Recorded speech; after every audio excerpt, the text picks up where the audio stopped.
TV news కి స్వాగతం. తాజా అప్డేట్స్ వార్తలు చదువుతున్నది స్వాతి.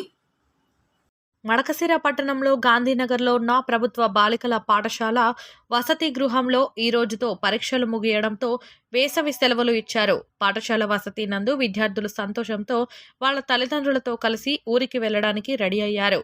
ఊరికి వెళ్తున్న విద్యార్థులు చాలా సంతోషాన్ని వ్యక్తం చేశారు. Madakasira MPS TV reporter P Pratap live.